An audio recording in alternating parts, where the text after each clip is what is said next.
Ang babaeng ipinanganak sa anino. Sa dulo ng baryo San Isidro, sa pagitan ng palayan at masukal na kagubatan, nakatayo ang isang maliit na kubong yari sa pawid at kawayan. Doon nakatira si Alena, isang dalagang lumaki sa hirap at sanay sa buhay na puno ng kakulangan.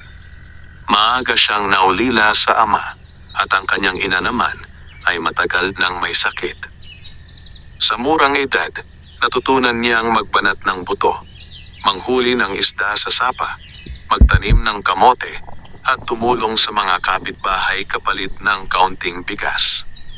Sa baryong iyon, hindi na bago ang mga kwento tungkol sa mga nilalang na gumagala sa gabi. Kapag sumasapit ang dilim, isinasara ng mga tao ang kanilang mga bintana at pinapatay ang ilaw. May mga nawawalang manok, may mga batang nilalagnat na hindi maipaliwanag ang sanhi, at may mga matang nakasilip sa mga punong balete. Sinasabi ng matatanda na may aswang sa gubat. Si Alena ay hindi naniniwala sa mga sabi-sabi. Para sa kanya, mas totoo ang gutom kaysa sa takot. Mas mabigat ang responsibilidad kaysa sa mga kwentong ipinapasa ng matatanda. Ngunit may mga gabi na kahit siya ay kinikilabutan, lalo na kapag may naririnig siyang mahinang kaluskos sa likod ng kanilang kubo. Isang gabi ng tagulan, habang mahimbing na natutulog ang kanyang ina, lumabas si Alena upang kunin ang mga sinampay na iniwan sa likod ng bahay. Makapal ang ulap at paminsan-minsan ay kumikidlat sa kalangitan. Ang hangin ay malamig at tila may dalang babala. Habang inaabot niya ang isang kumot, may nakita siyang aninong gumalaw sa gilid ng kagubatan. Napatigil siya. Hindi iyon hangin, hindi iyon hayop. Ang hugis nito ay parang tao ngunit masyadong payat, masyadong mahaba ang mga braso. Mabilis siyang pumasok sa kubo at isinara ang pinto. Nanginginig ang kanyang kamay. Hindi siya sigurado kung ano ang nakita niya, ngunit ramdam niyang hindi iyon pangkaraniwan. Kinabukasan, kumalat ang balita. Ang kapitbahay nilang si Mang Ramil ay natagpo ang walang buhay sa gilid ng palayan. Maputla ang mukha at tila inubusan ng dugo. Ang mga tao sa baryo ay nagtipon-tipon at bumulong ng iisang salita: aswang. Sa kabila ng takot, kailangan pa ring magpatuloy ng buhay.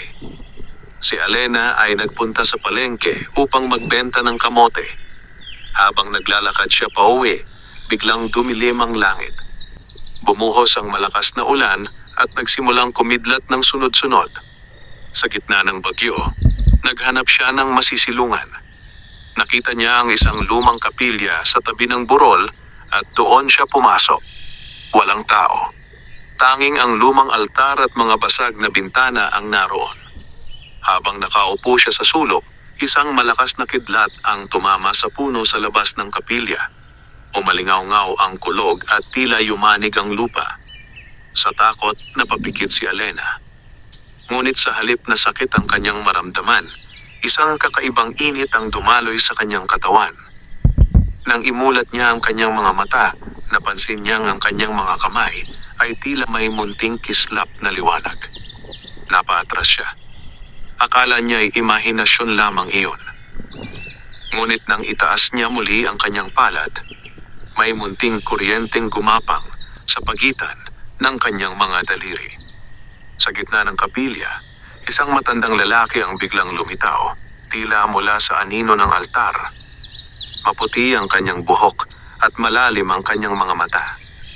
Panahon na, sabi nito sa mahinang tinig. Natigilan si Alena. Sino po kayo?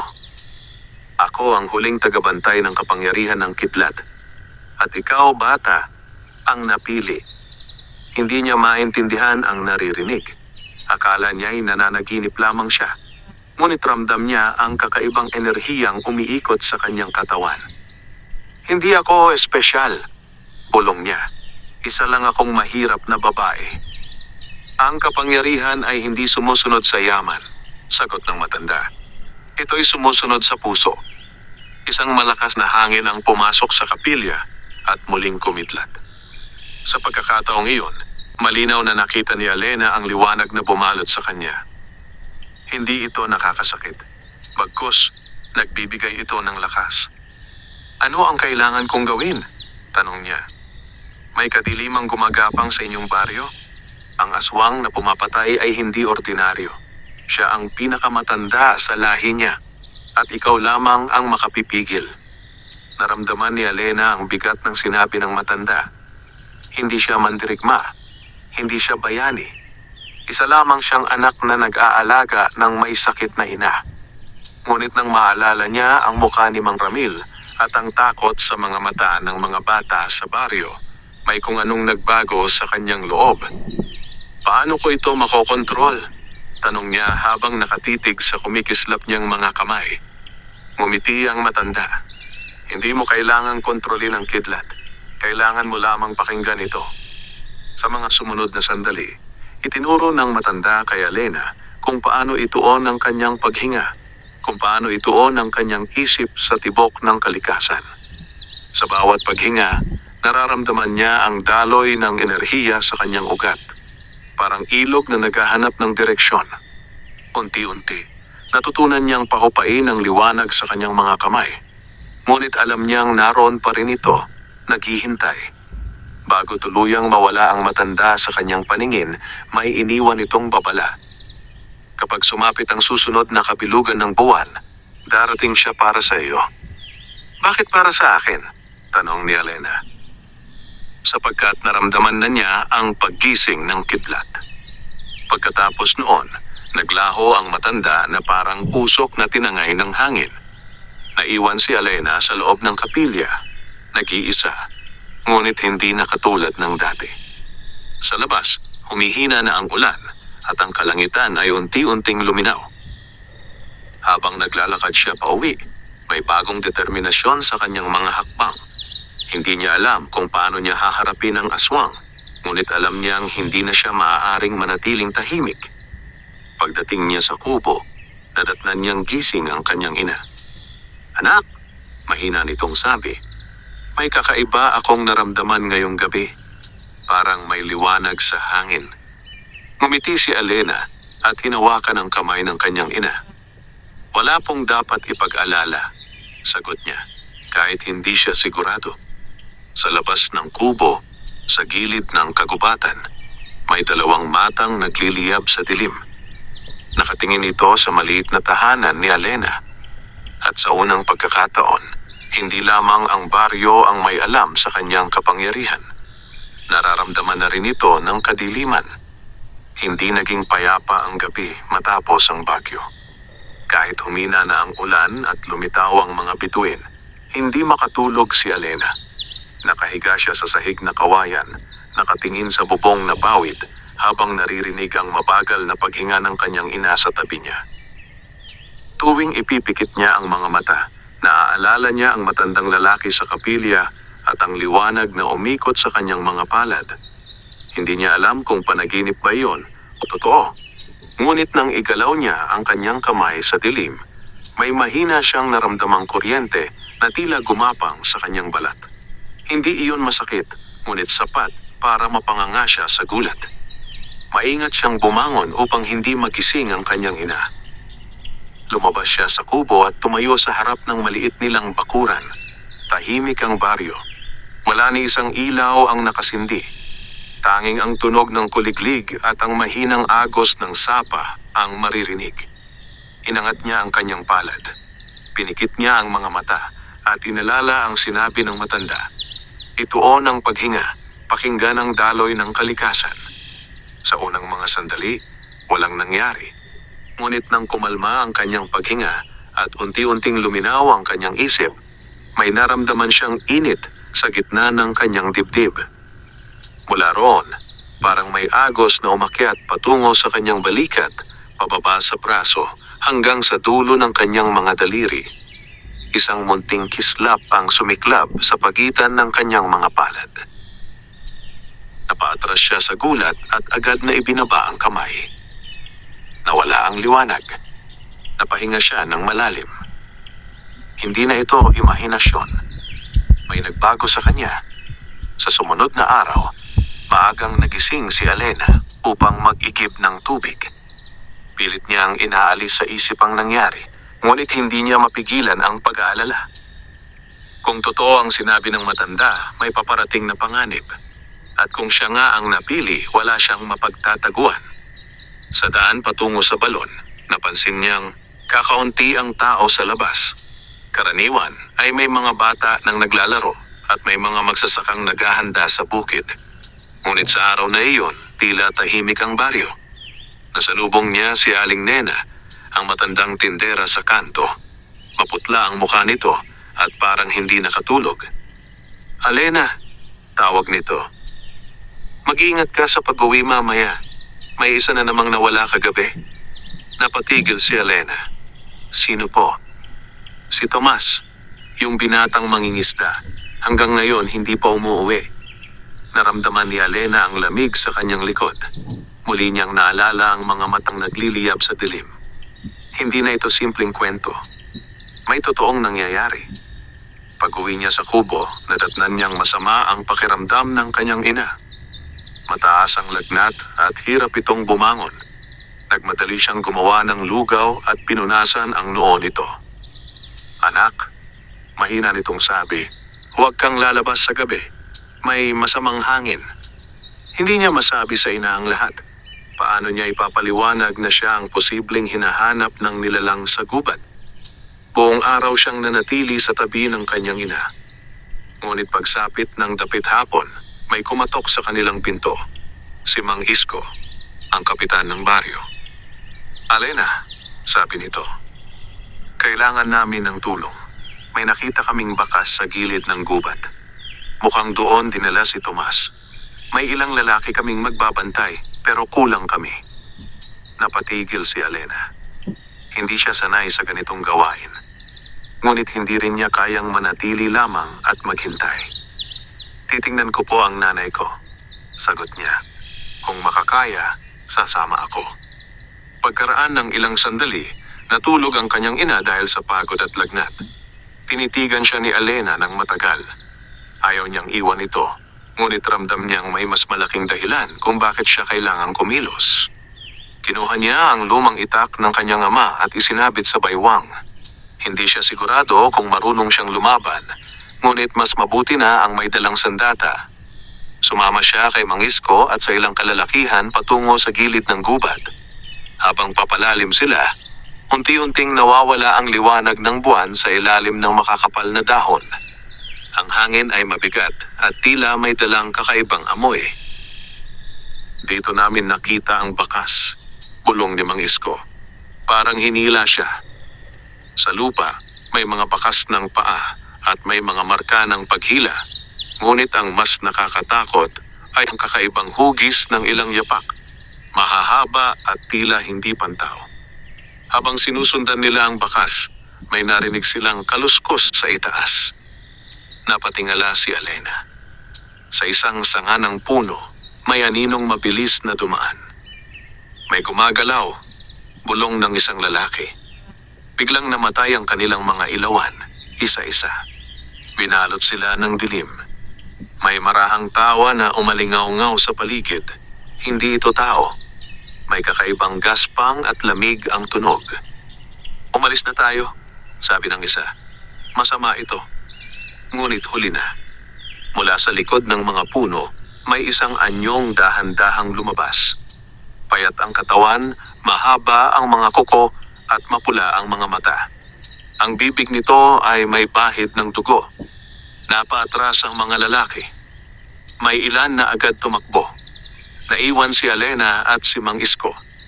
Naramdaman ni Alena ang matinding takot. Nanginginig ang kanyang kamay. Ngunit kasabay nito, may kakaibang init na muling gumapang sa kanyang dibdib. Tumingin sa kanya ang nilalang. Tila nakilala siya nito. Ang may dalang liwanag, bulong nito sa paos na tinig. "Natagpuan na kita." Nang akmang lalapit ang aswang, kusang umangat ang kamay ni Alena. Hindi niya sinadya, ngunit mula sa kanyang palad, sumiklab ang isang malakas na kislap ng kidlat. Isang puting liwanag ang sumabog sa dilim. Napaatras ang aswang at napasigaw sa galit. Napuno ng amoy ng nasusunog na hangin ang paligid. Napahawak si Alena sa kanyang braso, nagugulat sa nangyari. Nanginginig ang kanyang tuhod, ngunit hindi siya umatras. Sa unang pagkakataon, naramdaman niyang may kakayahan siyang lumaban. "Umalis ka," sabi niya. Kahit nanginginig ang boses, hindi mo na sila masasaktan. Tumawa ang aswang. "Babalik ako.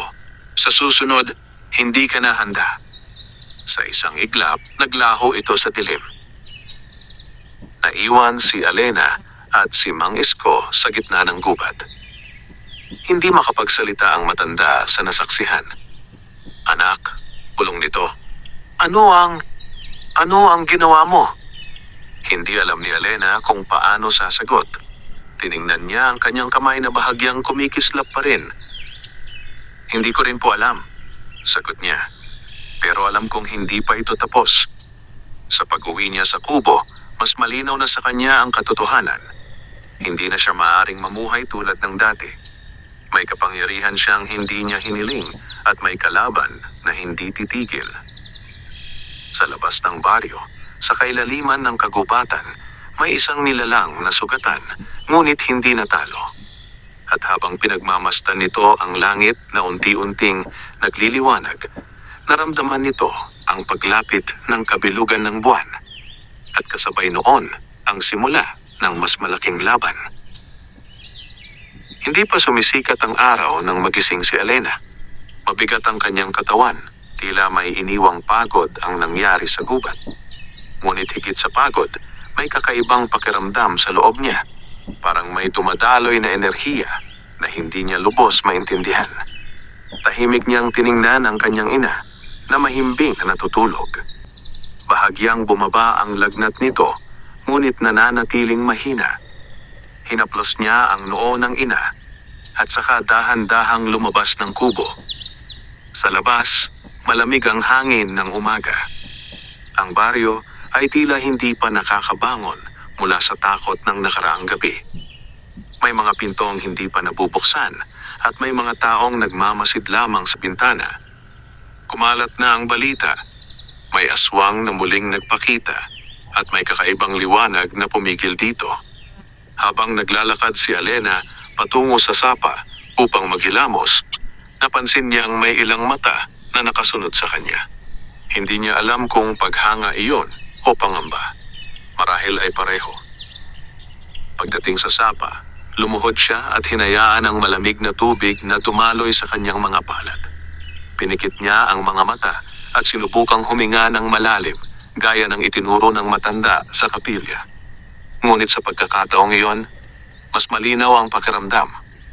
Ang agos ng tubig, ang hangin sa paligid, at ang banayad na sikat ng araw ay tila konektado sa kanya.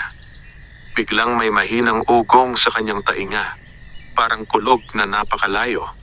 Hindi ito tunog na naririnig ng iba. Ramdam niya ito sa loob. "Natuto ka ng gumising," sabi ng isang tinig sa likuran niya. Napalingon si Alena. Nakita niya ang parehong matandang lalaki na nakita niya sa kapilya. Nakatayo ito sa lilim ng isang punong mangga. Tila matagal nang naghihintay. "Kayo po," bulong ni Alena. "Akala ko po nawala na kayo." "Hindi ako tuluyang nawawala," sagot nito. "Narito ako sa pagitan ng hangin at liwanag. Hanggat hindi mo pa lubos na uunawaan ang iyong kakayahan, kailangan mo ng gabay." Lumapit ang matanda at umupo sa isang bato. Tinitigan niya si Alena ng may kabaitan ngunit may bigat. "Ang kapangyarihang nasa iyo ay hindi simpleng lakas. Ang kidlat ay hindi lamang sandata. Ito'y mensahe, galit ng kalangitan at liwanag na nagbibigay babala. Hindi ito sumusunod sa galit o takot. Sumusunod ito sa balanse." Umupo si Alena sa tabi ng sapa. "Hindi ko po hiniling ang kapangyarihang ito. Hindi ko alam kung kaya ko." "Walang humihiling sa bagyo na dumating," sagot ng matanda.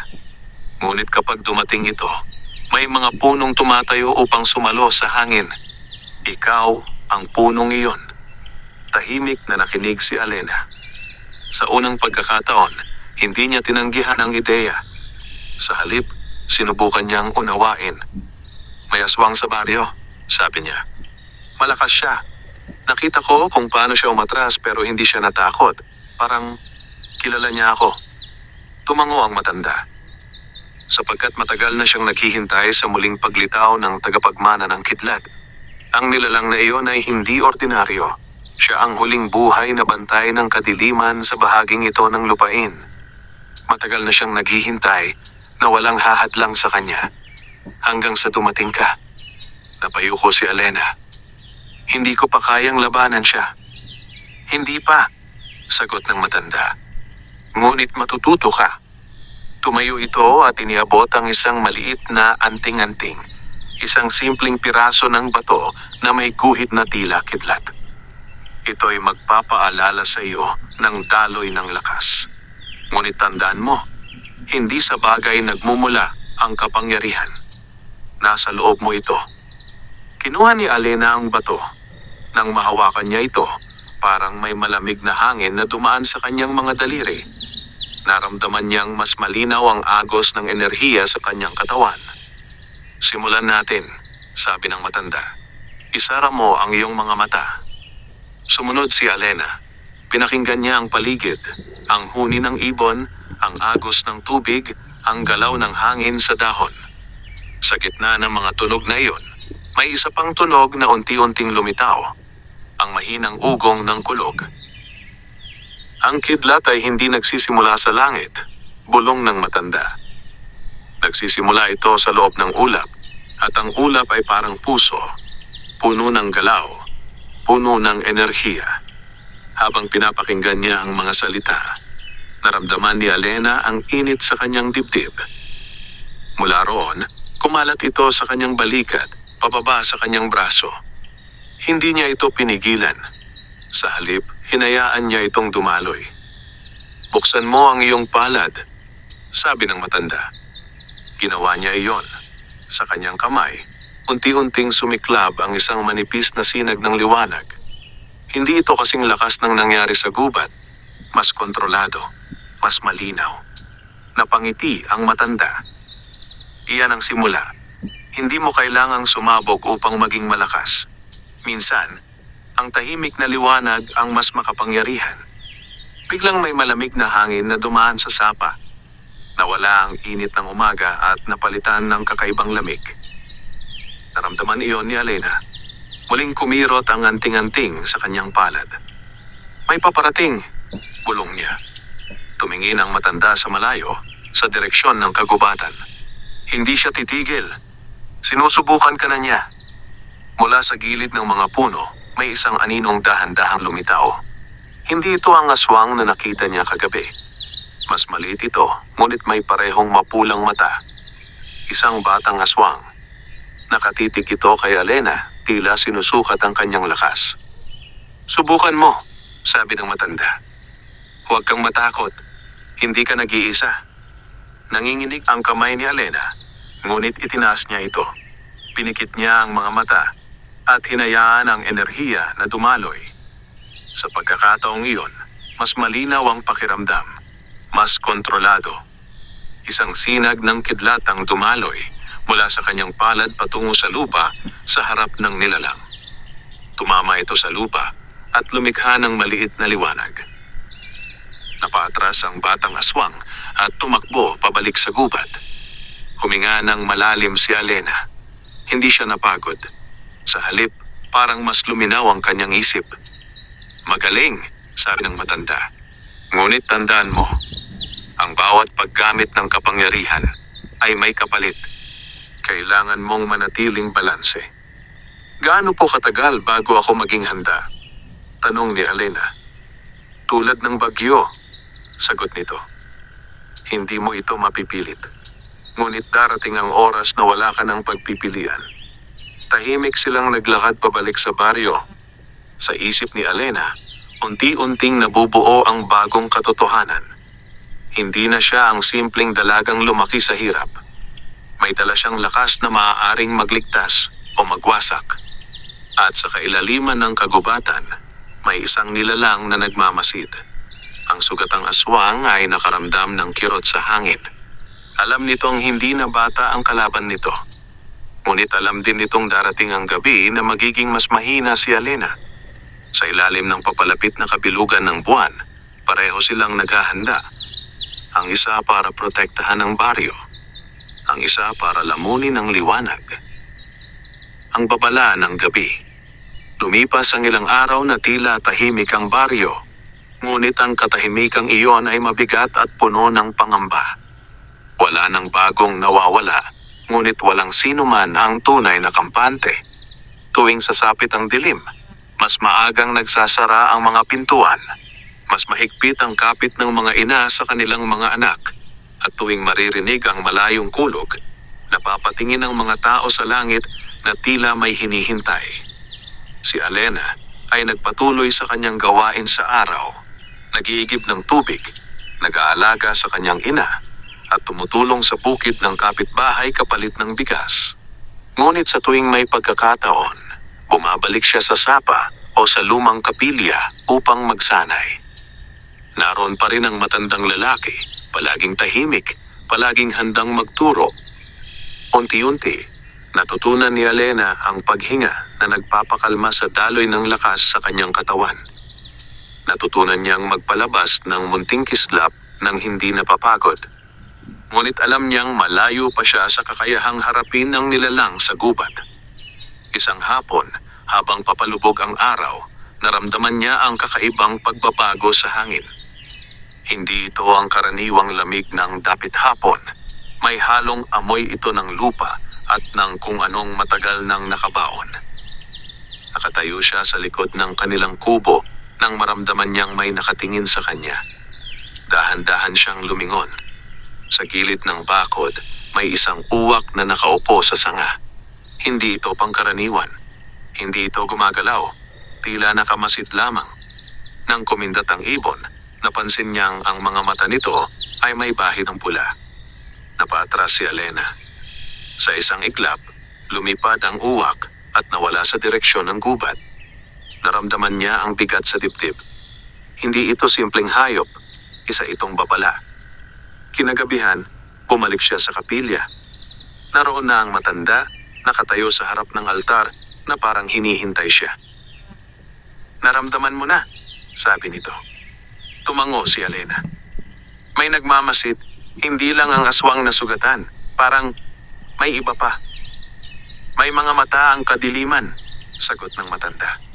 "Kapag gumising ang liwanag, gumagalaw din ang mga anino. Ang nilalang na nakaharap mo ay hindi nag-iisa. May mga tagasunod siya." Naramdaman ni Alena ang pagbigat ng sitwasyon.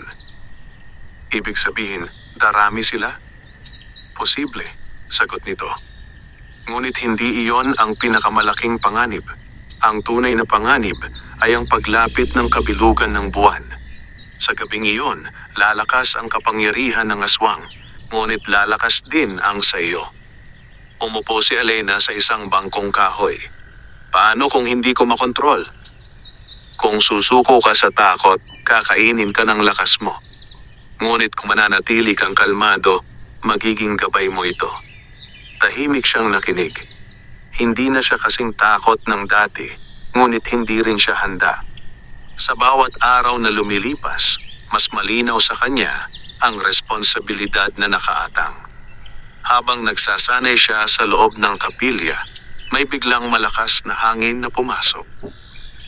Pumailan lang ang alikabok at umingay ang mga lumang bintana. Kasabay nito, may narinig siyang mahinang iyak mula sa labas. Napalingon siya. "May bata," sabi niya. Hindi nagdalawang isip si Alena at tumakbo palabas. Sa gilid ng burol, may isang batang lalaki na nakaupo sa lupa, nanginginig. Nakilala niya ito, si Berto, ang anak ng mag-asawang nakatira malapit sa palayan. "Anong nangyari?" tanong ni Alena habang lumalapit. "Nakita ko siya." Umiiyak na sagot ng bata. "Nasa puno, nakatingin lang." Naramdaman ni Alena ang lamig sa kanyang batok. Tumingin siya sa paligid. Tahimik ang kagubatan, ngunit ramdam niya ang presensya ng kung ano. Biglang may aninong dumaan sa likod ng mga puno. Mabilis, halos hindi makita. Naramdaman ni Alena ang pag-init ng kanyang palad. Hindi niya ito sinadya. Kusang tumugon ang kanyang katawan sa panganib. "Manatili ka sa likod ko," sabi niya sa bata. Sa gilid ng kanilang paningin, may isa pang anyong lumitaw. Hindi ito kasing laki ng aswang na nakita niya dati, ngunit may parehong mapupulang mata at matutulis na kuko. Isa sa mga tagasunod. Lumapit ito ng dahan-dahan, tila sinusubok ang hangin. Nang makita si Alena, bahagya itong ngumisi. Itinaas ni Alena ang kanyang kamay. Sa pagkakataong iyon, hindi siya nanginginig tulad ng dati. Pinikit niya ang mga mata at hinayaan ang enerhiya na dumaloy. Naramdaman niya ang tibok ng kanyang puso at ang mahinang ugong sa hangin. Isang sinag ng kidlat ang lumabas mula sa kanyang palad at tumama sa lupa sa harap ng nilalang. Hindi ito direktang tinamaan, ngunit sapat upang umatras ito. Sumigaw ito sa galit at mabilis na nawala sa dilim. Huminga ng malalim si Alena. Tumingin siya sa bata. "Ayos ka lang ba?" Tumango si Berto, ngunit nanginginig pa rin. Ikaw ba ang magtataboy sa kanila?" Hindi agad nakasagot si Alena. Hindi niya alam kung kaya niya. Ngunit sa sandaling iyon, nakita niya ang takot sa mga mata ng bata. At alam niyang kung hindi siya kikilos, walang ibang gagawa. "Ito ang gagawin ko," sabi niya sa mahinang tinig. Inihatid niya ang bata pauwi at bumalik sa kapilya. Naroon pa rin ang matanda, tahimik na nakatingin sa langit. Mas madalas na silang lalapit, sabi nito. Sinusubukan kanila, sinusukat. Tumingala si Alena sa langit. Makapalang ulap at may malayong kulog na gumulong. "Ilang araw na lang," bulong niya. "Ilang araw na lang," ulit ng matanda. "At sa gabing iyon kailangan mong piliin. Tatakbo ka ba o haharap?" Tahimik silang tumayo sa harap ng kapilya. Sa malayo, kumislap ang kidlat sa kalangitan. Hindi pa ito bagyo, ngunit malinaw ang babala. Sa baryo, patuloy na naghahanda ang mga tao. Hindi man nila alam kung para saan. May mga nagdarasal, may mga nagbabantay, at may mga umaasang lilipas ang panganib. Ngunit sa puso ni Alena, alam niyang hindi na ito lilipas ng kusa. May paparating na gabi na magpapabago sa lahat. At kapag sumapit ang kabilugan ng buwan, hindi na siya maaaring umatras. Ang anino sa ilalim ng buwan. 3 gabi na lamang bago sumapit ang kabilugan ng buwan. Sa bawat paglipas ng araw, mas nagiging mabigat ang hangin sa baryo San Isidro. Hindi na ito simpleng takot. Isa itong pakiramdam na tila may naghihintay sa dilim, matiyaga, mapanuri, at handang sumalakay anumang oras. Si Alena ay hindi na gaanong nakakatulog. Tuwing ipipikit niya ang mga mata, may nakikita siyang mga anino sa likod ng kanyang isipan. Mga matang mapupula, mga kuko na mahahaba, at isang tinig na paos na tumatawag sa kanya. Ngunit sa halip na panghinaan ng loob, mas lalo siyang naging determinado. Sa umaga, tinulungan niya ang kanyang ina na makabangon. Bahagyang bumuti ang pakiramdam nito, ngunit nananatiling mahina. "Anak," sabi ng kanyang ina habang nakaupo sa gilid ng higaan. "May napapanaginipan ako nitong mga nakaraang gabi. Isang liwanag na bumabalot sa iyo. At sa likod mo, may malaking anino." Napatigil si Alena.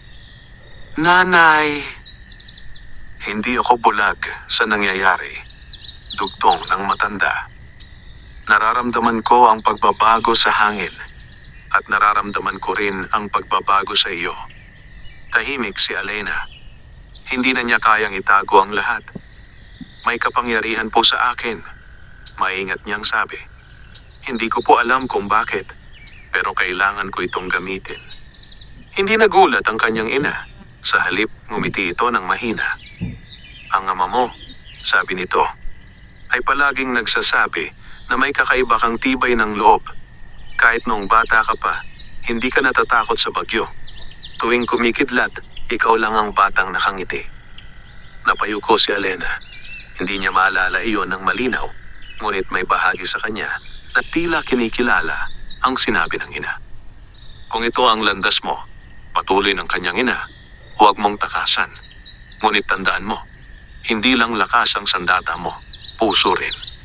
Pagkatapos ng usapan, nagtungo si Alena sa kapilya upang muling magsanay. Naroon ang matanda, tila mas tahimik kaysa dati. Malapit na, sabi nito. Tumango si Alena. Nararamdaman ko po, parang may humihila sa akin tuwing gabi. Dahil nararamdaman ka na rin niya. Sa pagkakataong iyon, iba ang pagsasanay. Hindi na simpleng paglikha ng kislap ng kidlat. Tinuruan siya ng matanda kung paano ituon ang lakas sa lupa, kung paano iparamdam ang presensya ng kidlat kahit hindi ito nakikita. Ang tunay na lakas, sabi ng matanda, ay hindi palaging sumisiklab. Minsan, ito'y naghihintay lamang sa tamang sandali. Pinikit ni Alena ang kanyang mga mata at hinayaan ang enerhiya na dumaloy sa kanyang katawan. Sa halip na palabasin ito agad, pinanatili niya ito sa loob, parang isang bagyong nag-iipon ng lakas sa ulap. Naramdaman niya ang lupa sa ilalim ng kanyang mga paa, ang hangin sa kanyang balat, ang mahinang ugong sa malayo. At sa unang pagkakataon, hindi siya natakot sa tunog ng kulog sa kanyang isipan. Biglang nagbago ang hangin. Lumamig ito ng mabilis, at ang liwanag sa loob ng kapilya ay tila naging maputla. Dumarating siya, bulong ng matanda. Sa labas ng kapilya, sa ilalim ng papalaking buwan, may isang anyong dahan-dahang lumitaw sa gilid ng burol. Hindi ito ang batang aswang. Hindi rin ito isa sa mga tagasunod. Ito ang nilalang na unang humarap kay Alena sa gubat. Mas malinaw na ngayon ang itsura nito. Mas matangkad kaysa sa karaniwang tao. Baluktot ang likod at tila mas makapalang anino sa paligid nito. Ang mga mata nitong mapula ay tila may sariling liwanag. Nakatayo ito sa di kalayuan, hindi pumapasok sa kapilya. Lumabas ka, paos nitong tawag. Naramdaman ni Alena ang pagigting ng kanyang dibdib, ngunit hindi siya umatras. Hindi pa oras, sabi ng matanda. Ngunit bago pa niya mapigilan, humakbang na si Alena palabas ng kapilya. Tumayo siya sa tapat ng nilalang. Sa pagitan nila, ang malamlam na liwanag ng buwan. Bakit ako? Tanong ni Alena. Umisi ang aswang, ipinakita ang matutulis nitong ngipin. Dahil ikaw ang nagising, sagot nito. Matagal nang patay ang tagapagmana ng kidlat. Akala ko'y wala nang hahadlang. Ngunit dumating ka. Hindi kita hahayaang saktan ng baryo, matatag na sabi ni Alena. Hindi mo pa alam ang buong kwento, sagot ng aswang. Bago pa isinilang ang baryong ito, may kasunduan sa pagitan ng liwanag at dilim. Ngunit sinira iyon ng mga ninuno mo. Napatigil si Alena. Ano ang ibig mong sabihin? Ang kapangyarihang nasa iyo, dugtong nito, ay hindi regalo, isa itong utang. Bago pa siya makapagsalita, mabilis na kumilos ang aswang.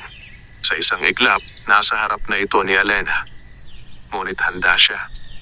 Hindi siya umatras. Sa halip, hinayaan niyang sumiklab ang kidlat sa kanyang mga kamay. Isang maliwanag na sinag ang bumalot sa kanya, sapat upang mapaatras ang nilalang. Nagkatinginan sila sa gitna ng liwanag at dilim. Hindi ka pa buo, sabi ng aswang. Kapag sumapit ang kabilugan ng buwan, doon natin tapusin ito. At tulad ng dati, naglaho ito sa anino. Naiwan si Alena sa ilalim ng buwan, humihingal ngunit hindi sugatan. Lumapit ang matanda mula sa likod niya. Ngayon alam mo na, sabi nito. Anong utang ang sinasabi niya? Tanong ni Alena. Hindi agad sumagot ang matanda. May mga lihim na matagal nang nakabaon sa lupang ito. Maingat nitong sabi. At maaaring ang pamilya mo ay may bahagi sa kasunduang iyon. Napayuko si Alena. Mas lalo pang gumulo ang kanyang isip. Hindi lamang ito laban sa isang aswang. May kasaysayang hindi niya alam. May lihim na kailangang mabunyag. Habang tumitingala siya sa papalaking buwan, Alam niyang ang susunod na gabi ay hindi na lamang pagsubok ng lakas. Ito'y magiging paghaharap ng katotohanan. At sa gitna ng lahat, siya ang kailangang pumili kung ano ang paniniwalaan, ang sinabi ng nilalang ng dilim, o ang tinig ng kidlat sa kanyang puso. Ang kasunduang nakabaon sa lupa. Hindi agad nakatulog si Alena matapos ang muling pagpapakita ng aswang. Ang mga salita nito ay patuloy na umuukit sa kanyang isipan. Hindi regalo, kundi utang.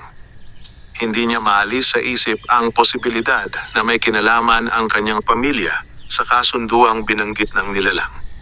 Kinabukasan, maagang nagising si Alena. Tahimik niyang pinagmasdan ang baryo mula sa kanilang bakuran. Ang araw ay sumikat gaya ng dati, ngunit ang pakiramdam sa hangin ay hindi nakatulad ng dati. Parang may mabigat na lihim na matagal nang nakatago sa lupa at ngayon ay unti-unting umaangat sa ibabaw. Nagpasya siyang kausapin ang kanyang ina. Pumasok siya sa kubo at umupo sa tabi ng higaan. Gising na ang matanda at tila naghihintay. "Nanay," mahinang sabi ni Alena, "may alam po ba kayo tungkol sa kasunduan sa pagitan ng mga ninuno natin at ng kung anumang nasa gubat?" Natahimik ang kanyang ina. Ilang sandali itong tumingin sa kisame, parang inaalala ang matagal ng nakaraan. "Noong bata pa ako," dahan-dahang sabi nito, "may mga kwento ang lola mo. Hindi niya ito madalas banggitin, pero minsan, kapag may bagyo at malakas ang kulog, nagsasalita siya tungkol sa isang bantay ng baryo. Isang taong may dalang kidlat." Napakapit si Alena sa gilid ng higaan. Ayon sa kanya, patuloy ng kanyang ina, matagal na raw may kasunduan. Hindi pwedeng maghari ang dilim sa lupang ito at hindi rin pwedeng tuluyang mawala ang mga nilalang sa gubat. Kaya may isang tagapagmana ng kidlat na magbabantay sa balanse. "Balanse?" bulong ni Alena. "Oo," sagot ng ina. Ngunit isang gabi, may nangyaring labanan. Maraming namatay at sinasabing may isang pamilya na tumalikod sa kasunduan. Hindi ko alam kung sino. Ngunit mula noon, naglaho ang tagapagmana ng kidlat. Hanggang ngayon, tahimik si Alena. Hindi niya alam kung ano ang mararamdaman. Kung totoo ang sinabi ng aswang, may utang ang kanyang angkan. Kung totoo naman ang kwento ng kanyang ina, ang kanyang kapangyarihan ay bahagi ng pagpapanumbalik ng balanse. Lumabas siya ng kubo na mabigat ang dibdib. Kailangan niyang malaman ang totoo. Nagpunta siya sa kapilya. Naroon ang matanda, nakaupo sa lumang bangko. "May kailangan akong malaman," sabi ni Alena, "tungkol sa kasunduan." Hindi nagulat ang matanda. Parang inaasahan na nito ang tanong. "Matagal nang nakabaon ang kasunduang iyon," sagot nito. "Noong unang panahon, ang lupang ito ay tahanan ng mga tao at ng mga nilalang sa dilim. Hindi sila magkaaway, ngunit hindi rin magkaibigan. Kaya nagkaroon ng kasunduan.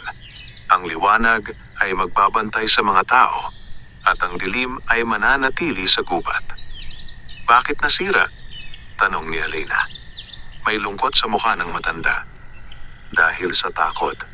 May isang henerasyon ng tao na ninais na tuluyang paalisin ang dilim. Sinubukan nilang lipulin ang mga nilalang. Marami ang namatay, maging ang tagapagmana ng kidlat noon. Mula noon, nagalit ang kadiliman. Ang aswang nakaharap mo ay isa sa mga nakaligtas." Napayuko si Alena. "Ibig sabihin, tama siya. May utang kami." "Hindi ikaw ang nagpasya noon," sagot ng matanda. "Ngunit ikaw ang tagapagmana ng lakas na kayang magtama ng pagkakamali." Naramdaman ni Alena ang bigat ng responsibilidad. Hindi na lamang ito laban para sa baryo, isa itong laban para sa balanse na matagal nang nawala. "Kung lalaban ako," sabi niya, "papatayin ko ba siya? O ibabalik ang kasunduan?" Tahimik ang matanda. Iyon ang tanong na ikaw lamang ang makasasagot. Sa mga sumunod na oras, nagsanay si Alena ng mas mabigat kaysa dati. Hindi lamang niya pinakawalan ng kidlat. Tinuruan siyang makinig, sa lupa, sa hangin, sa tahimik na ugong sa ilalim ng mga tunog. Sa bawat paghinga, mas malinaw niyang nararamdaman ang kapangyarihan. Ngunit kasabay nito, mas malinaw din ang panganib. Ang kabilugan ng buwan ay papalapit, at sa gabing iyon, maaaring matapos ang lahat o magsimula ang bago.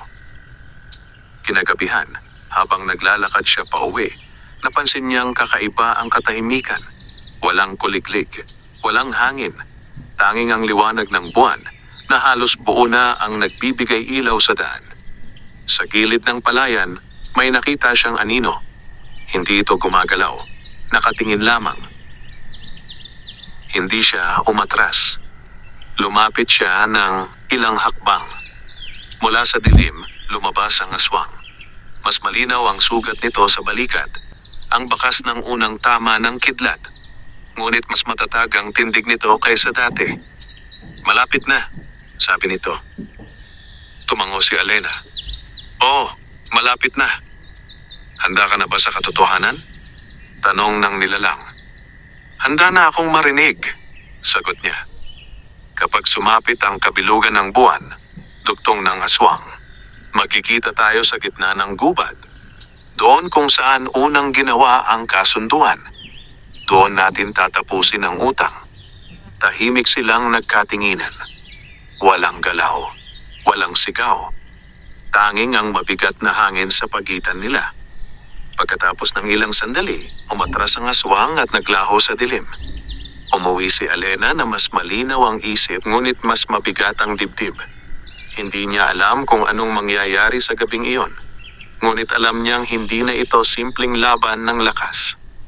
Ito ay magiging paghaharap ng nakaraan at hinaharap. Sa kanyang pagtingala sa halos bilog na buwan, alam niyang wala nang atrasan. Sa susunod na gabi, haharapin niya ang nilalang sa gubat. Hindi lamang bilang kalaban, kundi bilang tagapagmana ng isang kasunduang matagal nang nakalimutan.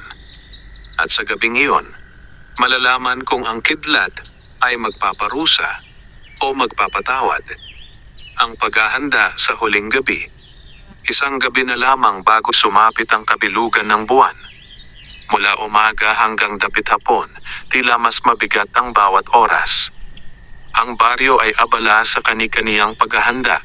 May mga nagdarasal sa kapilya, may mga naglalagay ng asin at bawang sa bintana, at may mga lalaking nagbabantay sa gilid ng gubat kahit hindi nila tiyak kung ano ang kanilang haharapin. Walang nagsasalita ng malakas tungkol sa paparating na gabi, ngunit ramdam ng lahat ang tensyon. Si Alena ay nanatiling kalmado sa labas, ngunit sa loob ay may rumaragasang bagyo. Hindi na lamang ito laban para sa kaligtasan ng baryo. Isa itong laban upang malaman ang katotohanan ng nakaraan at upang magpasya kung ano ang magiging hinaharap ng balanse sa pagitan ng liwanag at dilim. Maagang nagising ang kanyang ina at tinawag siya. Umupo ka rito, sabi ng matanda, tinatapik ang banig sa tabi niya. Umupo si Alena at hinawakan ang kamay ng ina. Alam kong aalis ka bukas ng gabi, sabi nito. Nararamdaman ko sa hangin. Nararamdaman ko rin sa iyo. Hindi na nagkunwari si Alena. Tumango siya. Hindi ko alam kung babalik ako ng buo, bulong niya. Umiti ang ina, bagaman may lungkot sa mga mata. Basta bumalik ka bilang sarili mo. Huwag mong hayaang lamunin ka ng galit o takot. Ang tunay na lakas ay hindi sa pagwasak. Nasa pagpili kung kailan hindi sasaktan. Napayakap si Alena sa ina.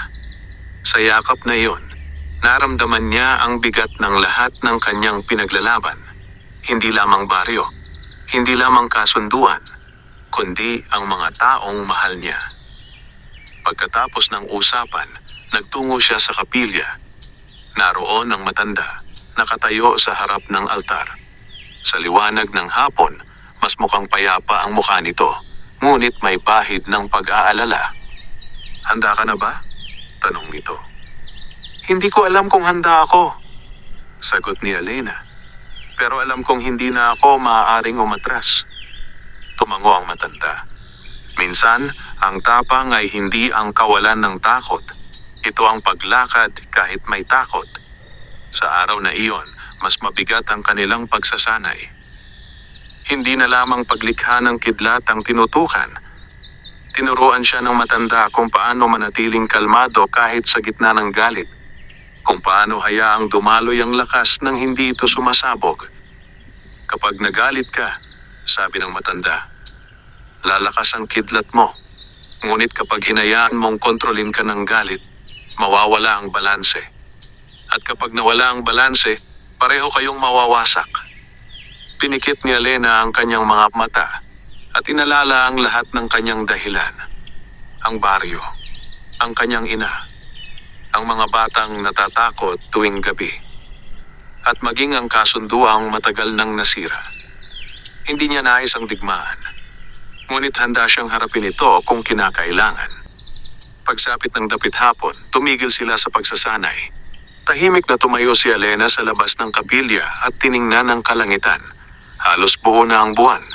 Malamlam ngunit matalim ang liwanag nito. Sa gitna ng gubat, sabi niya. Oo, sagot ng matanda. Doon unang ginawa ang kasunduan. Doon rin ito maaaring magwakas o maibalik. Kung may pagkakataong hindi na kailangang magpatayan, bulong ni Elena. Piliin mo yon, sagot ng matanda. Ngunit maging handa sa kabaliktaran. Sa pag-uwi ni Elena sa kubo, tahimik ang baryo. May mga ilaw na nakasindi, ngunit kakaunti ang nasa labas. Tila naghihintay ang lahat sa kung anong mangyayari kinabukasan. Pumasok siya sa loob at umupo sa tabi ng kanyang ina. Hindi na sila nagsalita ng marami. Sapat na ang presensya ng isa't isa. Nang gabing iyon, hindi na siya nagpilit matulog. Lumabas siya at tumingin sa langit. Sa malayo, may kumikislap na kidlat sa ulap kahit walang ulan. Parang paalala na naroon pa rin ang lakas na dumadaloy sa kanya. Naramdaman niya ang anting-anting sa kanyang palad, ang batong ibinigay ng matanda. Mahina itong umiinit, parang sumasabay sa tibok ng kanyang puso. Bukas, bulong niya sa sarili. Sa gilid ng gubat, may isang aninong nakamasid. Ang aswang ay nakatayo sa ilalim ng puno, nakatingin sa baryo. Hindi ito umaatake. Hindi ito nagtatago. Naghihintay lamang. Pareho silang naghihintay. Sa gitna ng paparating na kabilugan ng buwan, alam nilang pareho ang oras at lugar ng kanilang paghaharap. Ngunit hindi pa malinaw kung paano ito magtatapos. Magiging digmaan ba ito na mag-iiwan ng sugat sa lupa? O magiging simula ng bagong kasunduan? Habang unti-unting lumulubog ang gabi at sumisikat ang halos buong buwan, pinikit ni Elena ang kanyang mga mata at huminga ng malalim. Bukas, haharap siya hindi lamang sa aswang, kundi sa nakaraan ng kanyang angkan at sa hinaharap ng baryo. At sa unang pagkakataon, mula nang magising ang kidlat sa kanyang loob, hindi na siya nagdadalawang isip. Handa siyang pumili. Sa gitna ng kabilugan, sumapit ang gabi ng kabilugan ng buwan. Tahimik ang baryo San Isidro, ngunit hindi ito ang payapang katahimikan ng isang ordinaryong gabi. Ito ang uri ng katahimikan na tila humihinto ang mundo upang maghintay. Ang mga bahay ay nakasara, ang mga kandila ay nakasindi sa mga altar, at ang mga dasal ay ipinubulong sa dilim. Si Elena ay nakatayo sa harap ng kanilang kubo. Nakahawak siya sa anting-anting at nakatingin sa bilog na buwan na tila mas maliwanag kaysa dati. Ramdam niya ang lakas sa kanyang loob. Hindi ito magulo. Hindi ito marahas. Isa itong buo at malinaw na presensya. Parang bagyong handang kumilos, ngunit hindi nagmamadali. Lumabas ang kanyang ina at marahang hinawakan ng kanyang balikat. Anak, sabi nito, bumalik ka. Tumango si Elena. Babalik po ako. Hindi na siya nagpaalam ng mahaba. Alam niyang mas lalong bibigat ang kanyang hakbang kung patatagalin pa niya. Tahimik siyang naglakad patungo sa gubat, Tinatahak ang landas na tila mas malinaw sa ilalim ng liwanag ng buwan. Sa bawat hakbang, nararamdaman niya ang pagigting ng hangin. Ang mga dahon ay hindi gumagalaw, ngunit ang kapaligiran ay tila buhay at nagmamasid. Nang marating niya ang gitna ng gubat, ang lugar na tinukoy ng aswang, nakita niya ang isang maluwang na bahagi ng lupa, tila isang sinaunang bilog na walang mga punong tumutubo. Sa gitna nito ay may lumang batong altar, halos natabunan ng lumot. Naroon na ang aswang. Nakatayo ito sa kabilang panig ng bilog, nakatingin sa kanya ng walang pagkurap. Sa ilalim ng buwan, mas malinaw ang anyo nito. Hindi na lamang halimaw, kundi isang nilalang na tila pagod na sa mahabang paghihintay. "Dumating ka," sabi nito. "Oo," sagot ni Alena, tumatayo sa tapat nito. Sa pagitan nila, ang batong altar na minsang naging saksi sa unang kasunduan. "Dito," sabi ng aswang, "unang nagkasundo ang liwanag at dilim. Dito rin nagbuhos ng dugo ang mga ninuno mo." Hindi agad sumagot si Alena. Sa halip, pinakiramdaman niya ang lupa sa ilalim ng kanyang paa. May kakaibang tibok sa lupa, parang alaala ng matagal nang naganap. "Hindi ko ginawa ang kasalanan ng nakaraan," sabi niya ng malinaw. "Ngunit ikaw ang tagapagmana," sagot ng aswang. "Ikaw ang may lakas na nagmula sa paglabag." Biglang lumakas ang hangin. Ang mga dahon sa paligid ay umingay. Ang buwan ay tila mas lumiwanag at sa loob ni Alena, ang kidlat ay nagsimulang gumalaw. "Kung may utang," sabi ni Alena, "handa akong itama, ngunit hindi sa pamamagitan ng panibagong pagpatay." Umalingaw-ngaw ang mababang tawa ng aswang. "Akala mo ba'y ganito kasimple? Marami sa amin ang pinatay, marami ang sinunog. Ang galit na iyon ay hindi basta mawawala." "Ang galit mo," sagot ni Alena, "ay naiintindihan ko. Ngunit kung magpapatuloy ito, pareho tayong magiging bihag ng nakaraan." Sa sandaling iyon, kumilos ang aswang. Sa isang iglap, nasa gitna ito ng bilog at ang mga anino sa paligid ay tila nag-alsa. May mga anyong gumalaw sa likod ng mga puno, mga tagasunod, nakamasid ngunit hindi pumapasok sa bilog. Itinaas ni Alena ang kanyang kamay. Hindi siya umatras. Mula sa kanyang palad, sumiklab ang kidlat, hindi upang umatake, kundi upang lumikha ng maliwanag na bilog sa paligid ng altar. Ang liwanag ay hindi masakit sa mata. Isa itong malinaw at matatag na enerhiya. Napahinto ang aswang. "Hindi kita papatayin," sabi ni Alena. "Ngunit hindi rin kita hahayaang manakit pa." "Paano mo ako pipigilan?" paos nitong tanong. Sa pamamagitan ng pagpapanumbalik ng balanse. Isinara ni Alena ang kanyang mga mata at hinayaan ang kidlat na dumaloy hindi lamang palabas, kundi pababa sa lupa. Naramdaman niya ang sinaunang enerhiya sa ilalim ng altar, ang bakas ng unang kasunduan. Ang hangin ay umingay, ang lupa ay bahagyang umuga. Ang mga anino sa paligid ay napaatras. Sumigaw ang aswang, hindi sa sakit, kundi sa bigat ng enerhiyang bumabalot sa lugar. Ang liwanag at dilim ay tila nagtagpo sa gitna ng bilog. "Pumili ka," sabi ni Alena habang nananatiling matatag. Ipagpatuloy ang galit o bumalik sa kasunduan. Sa unang pagkakataon, nag-alinlangan ng aswang. Ang mapupula nitong mata ay tila nagdilim, hindi sa poot, kundi sa pag-iisip.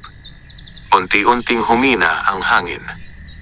"Kung ibabalik ang kasunduan," sabi nito ng mababa ang tinig, "mananatili kami sa gubat. Hindi kami gagalaw laban sa baryo. Ngunit huwag na muling mangahas ang tao na lipulin kami." "Hindi na yun mangyayari," sagot ni Alena. Sa huling sandali ng tensyon, sumiklab ang isang maliwanag na kidlat mula sa langit at tumama sa batong altar. Hindi ito nagwasak. Sa halip, nag-iwan ito ng bagong marka, isang hugis kidlat na nakaukit sa bato.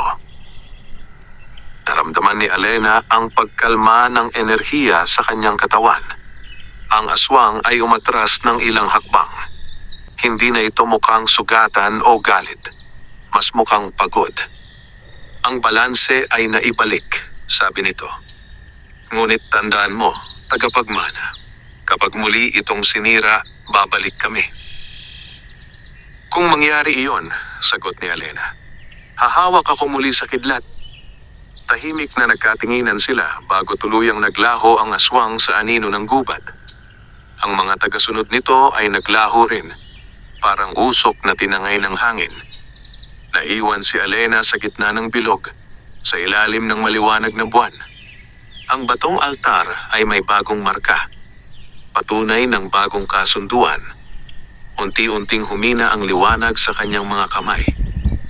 Ang kidlat sa kanyang loob ay hindi na rumaragasa. Isa na itong tahimik na presensya, parang ilaw na handang sindihan kung kinakailangan. Huminga siya ng malalim. Hindi ito digmaan na nagtapos sa pagkawasak. Isa itong pagpili na huwag nang ipasa ang galit ng nakaraan sa susunod na henerasyon. Habang naglalakad siya pabalik sa baryo, naramdaman niya ang pagbabago sa hangin. Mas magaan, mas malinaw. Sa malayo, tila may unang tilaok ng manok kahit hindi pa umaga. At sa kanyang puso, alam niyang hindi pa ito ang katapusan ng kanyang kwento. Ngunit sa gabing iyon, sa ilalim ng kabilugan ng buwan, ang liwanag at dilim ay muling natutong magkasundo. Ang katahimikang may bantay. Madaling araw nang makabalik si Alena sa baryo.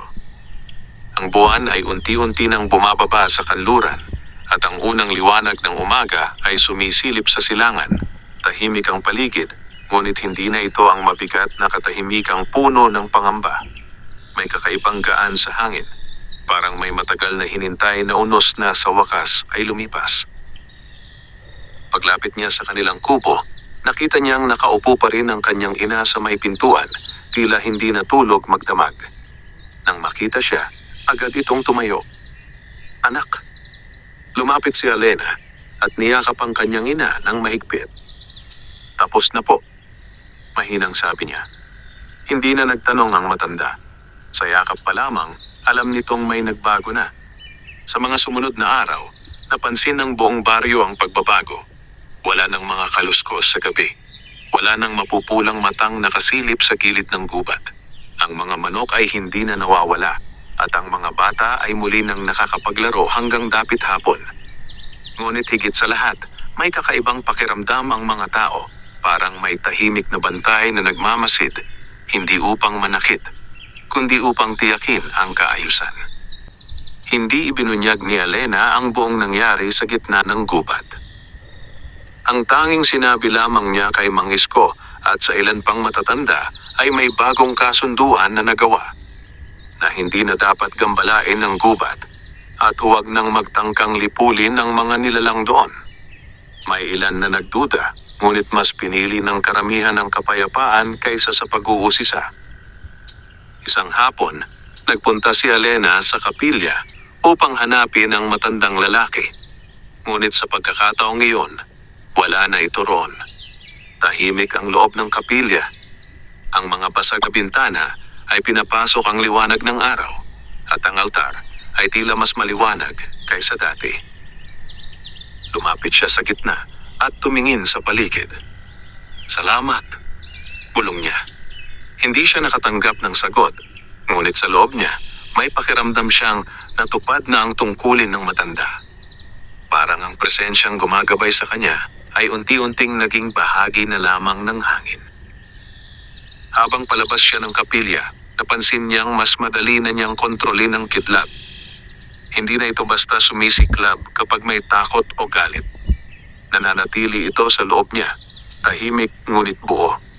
Isang gabi, habang nakaupo siya sa labas ng kanilang kubo, narinig niya ang mahinang ugong ng kulog sa malayo. Tumingala siya sa langit. May mga ulap na nagtipon, ngunit hindi ito mukhang malakas na bagyo.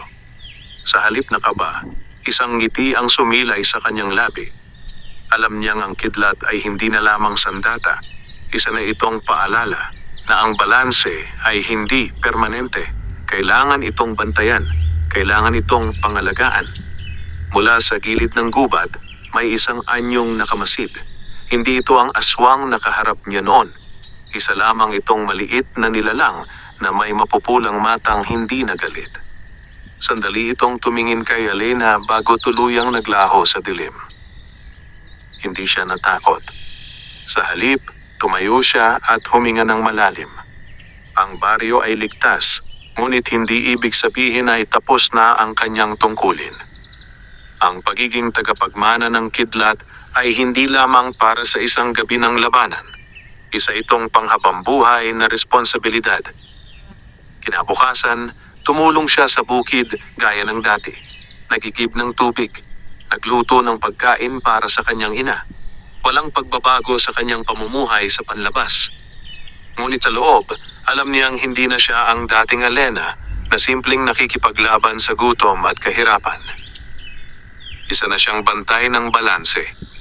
Isang linggo ang lumipas na walang masamang balita. Unti-unting bumalik ang sigla ng baryo. Ang mga tao ay nagkukwento na tila panaginip lamang ang lahat ng nangyari. Ngunit isang gabi, habang naglalakad si Elena malapit sa sapa, naramdaman niya ang kakaibang paggalaw sa hangin. Hindi ito banta. Isa itong paalala. May mga bagay sa mundo na hindi ganap na nawawala. Liwanag man o dilim. Ang mahalaga ay kung paano ito hinaharap.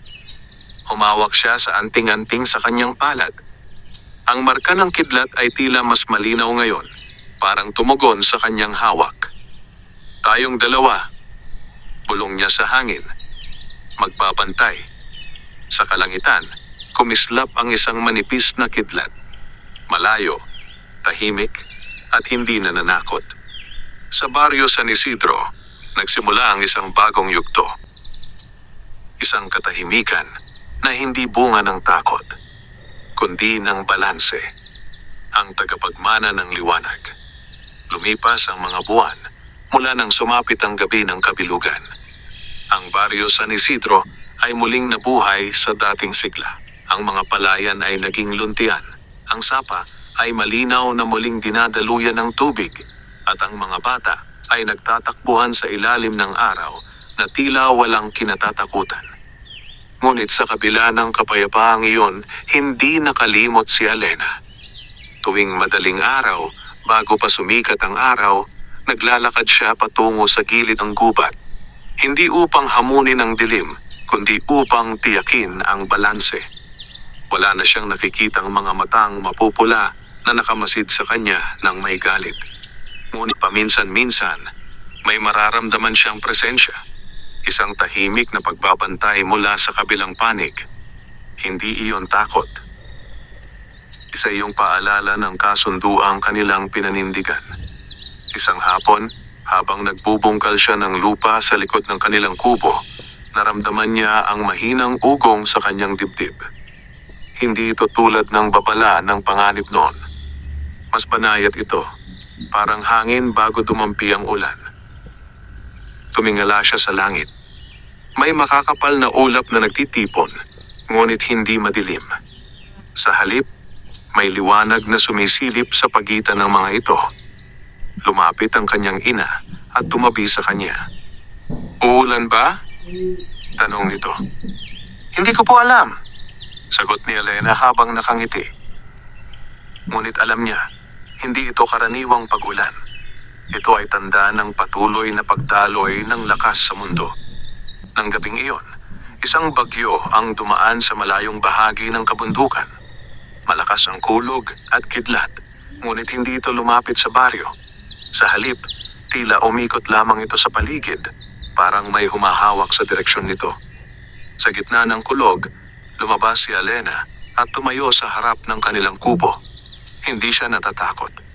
Pinikit niya ang kanyang mga mata at hinayaan ang kidlat sa kanyang loob na sumabay sa kulog sa kalangitan. Hindi niya ito tinawag. Hindi niya ito pinigilan. Hinayaan niya lamang itong maging bahagi ng mas malaking daloy. At sa sandaling iyon, naunawaan niya ang tunay na kahulugan ng pagiging tagapagmana ng kidlat. Hindi ito tungkol sa kapangyarihang manalo sa laban. Hindi ito tungkol sa pagwasak sa kaaway. Ito ay tungkol sa pagpili sa bawat pagkakataon na panatilihin ang balanse. Kinabukasan, may balita mula sa kabilang baryo. May ilang magsasaka raw na nagtangkang pumasok sa mas malalim na bahagi ng gubat upang magputol ng matatandang puno. Ngunit bago pa nila magawa iyon, may malakas na kidlat na tumama malapit sa kanilang daraanan. Walang nasaktan, ngunit agad silang umatras. Nang marinig ito ni Alena, napangiti siya ng bahagya. Hindi niya sinasadya iyon. Ngunit alam niyang ang kasunduan ay buhay. Sa paglipas ng panahon, unti-unting naging bahagi ng alamat ang kwento ng isang dalagang may dalang kidlat. May mga batang nagkukwento na tuwing may bagyo, may isang liwanag na naglalakad sa gilid ng gubat. May mga matatandang nagsasabing ang baryo ay may tahimik na bantay. Ngunit para kay Alena, hindi iyon alamat. Isa itong pang-araw-araw na pagpili.